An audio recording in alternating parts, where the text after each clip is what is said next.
നമസ്കാരം. Raf talk ഫുട്ബോളിലേക്ക് അവർക്കും സ്വാഗതം. ഫിഫ വേൾഡ് കപ്പിൻ്റെ റൗണ്ട് ഓഫ് 16 മത്സരങ്ങൾ കഴിഞ്ഞല്ലോ. ഇനി നമ്മൾ ക്വാർട്ടർ ഫൈനലിലായിട്ടുള്ള കാത്തിരിപ്പാണ്. ഇന്ന് കളിയില്ല, നാളെയാണ് ക്വാർട്ടർ ഫൈനൽ മത്സരങ്ങൾ ആരംഭിക്കുന്നത്. അപ്പോൾ ഇതിൽ ക്വാർട്ടർ ഫൈനലിലേക്ക് എത്തിയിട്ടുള്ള ടീമുകൾ നിലവിലെ ചാമ്പ്യന്മാരായ അർജൻറ്റീന, റണ്ണറപ്പായിട്ടുള്ള ഫ്രാൻസ്, ഹോട്ട് ഫേവററ്റുകളായിട്ടുള്ള സ്പെയിനും ഇംഗ്ലണ്ടും, പിന്നെ സ്വിറ്റ്സർലൻഡ്, നോർവേ, അതുപോലെ മൊറോക്കോ, ബെൽജിയം ടീമുകളാണ് ക്വാർട്ടർ ഫൈനലിലേക്ക് എത്തിയിട്ടുള്ളത്. അപ്പോൾ ഇതിൽ പ്രമുഖ ടീമുകളുടെ ഫൈനലിലേക്കുള്ള പാത്ത് എങ്ങനെയായിരിക്കും എന്നുള്ളതാണ് നമ്മൾ ഈ വീഡിയോയിൽ പരിശോധിക്കുന്നത്. Starting with Argentina. അർജൻറ്റീനയുടെ സാധ്യതകൾ എങ്ങനെയാണെന്ന് നോക്കിയിട്ടാണ് നമ്മൾ മുന്നോട്ട് പോകുന്നത്. അർജൻറ്റീനയുടെ ഫൈനലിലേക്കുള്ള പാത്ത് ആദ്യം നോക്കാം.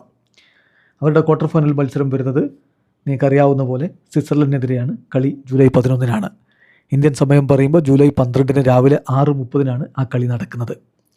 അത് കഴിഞ്ഞാൽ പിന്നെ അർജൻറ്റീനയുടെ സെമി ഫൈനൽ മത്സരം നടക്കുന്നത് ജൂലൈ 15 ഇന്ത്യൻ സമയം പറയുമ്പോൾ ജൂലൈ 16 പുലർച്ചെ 12:30 കളി.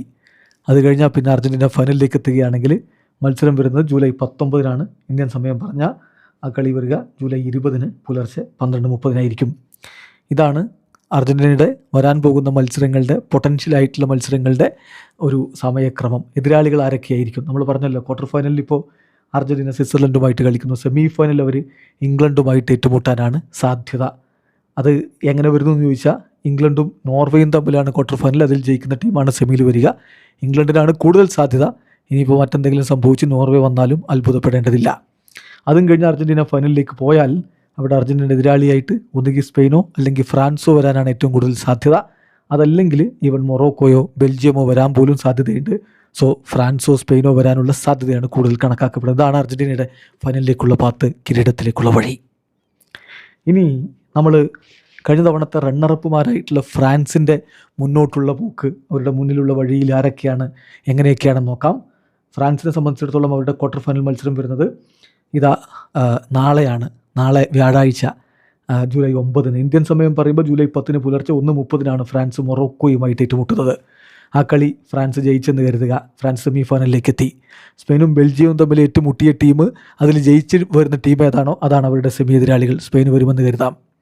ബെൽജിയവും മോശമല്ല, നന്നായിട്ട് കയറി വരുന്നുണ്ട്. സോ അങ്ങനെ വരാം. ഫൈനലിൽ ഒരു പക്ഷേ അർജൻറ്റീന അവരുടെ എതിരാളികളായിട്ട് എത്തിയേക്കും.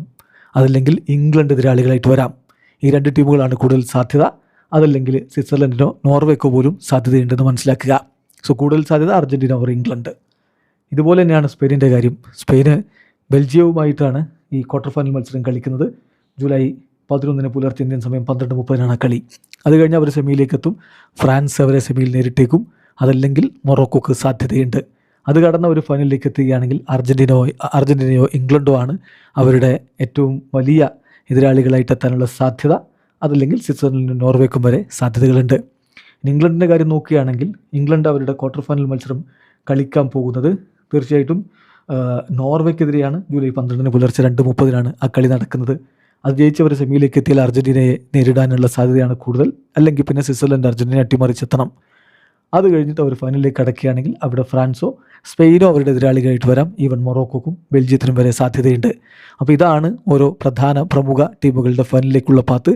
കാത്തിരിക്കാം, ആര് ഫൈനലിലെത്തും, കിരീടമുയർത്തും എന്നറിയാൻ വേണ്ടി. വീഡിയോ അവസാനിക്കുന്ന ഫുട്ബോൾ ലോകത്തെ കൂടുതൽ വിശേഷങ്ങളുമായി റാഫ് ടോക്സ് എത്താം.